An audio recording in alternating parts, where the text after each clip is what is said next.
No place on earth is as dear to NehaY as her motherland, India. The smells, the sounds, and the surroundings that she grew up in are going to live with her forever.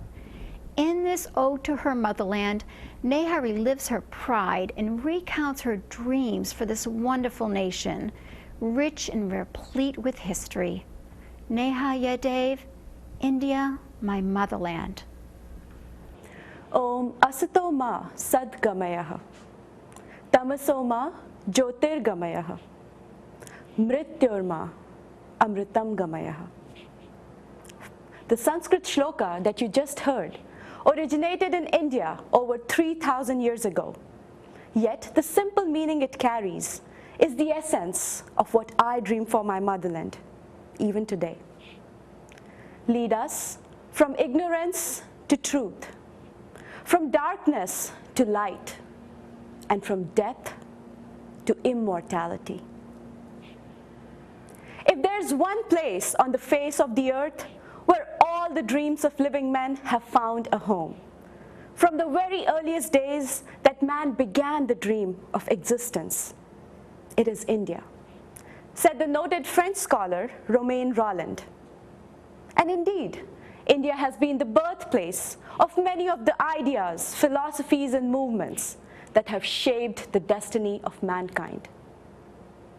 The history of India goes as far back into time as the history of man himself.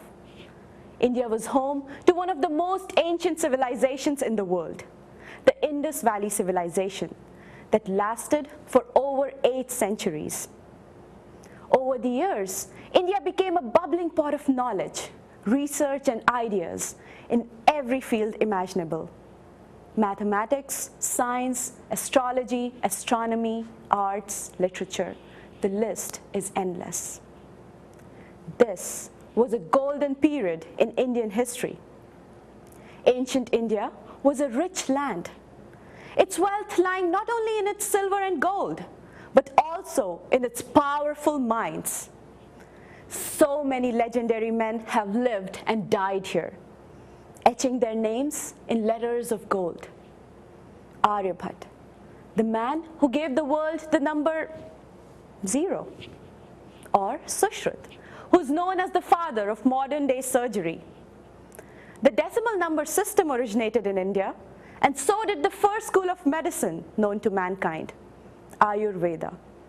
In fact, India was also home to one of the first universities of the world, Takshashila, that existed 700 years before Christ and was home to more than 10,000 students from around the world studying more than 60 subjects. Imagine, 700 years before Christ. Since time immemorial, people from around the world have come to India for various reasons, and India has played a gracious host to them all. In the process, it has imbibed values and customs from around the world. Today, my country is an eclectic mix of so many different religions, cultures, and customs. There's an ancient Indian concept called Vasudhaiva Kutumbakam. It means the whole world is one single family. And this concept has truly been practiced in India to this date. India, a nation that has never invaded any country in its thousands of years of existence. India, a nation that itself has been plundered and pillaged by outsiders countless times. Its vast richness has always attracted foreigners, and most of them have left the country bleeding.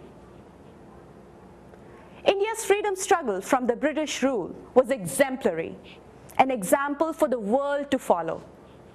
It showed that not all wars are won by bloodshed and warfare. Peace, truth, and non-violence are some of the very strong weapons that can help make a point. Aren't these just a few basic lessons that our world leaders today need to learn? But is my country today really living up to the struggles and sacrifices of its freedom fighters? Is my country today what they had dreamed it to be? The truth is harsh. Today, my country is home to a bunch of self-serving politicians who can go to any lengths to satiate their hunger for power. Why is my country searing in useless internal strife when its millions are dying of hunger?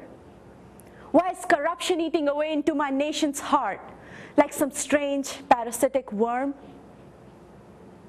The problems that I just described are not just common to India. They are prevalent in every part of the world today. Look around you. Is this the world you hope to see? Is it not plagued by war, hunger, poverty, and injustice? Is this the best we can do for ourselves, for our children, for our future generations? Today, I ask each of you to hope and to dream for your motherland, for your world. I ask you to dream of a world where love and peace prevail over war, where equality is the guiding light and no one dies for the want of food.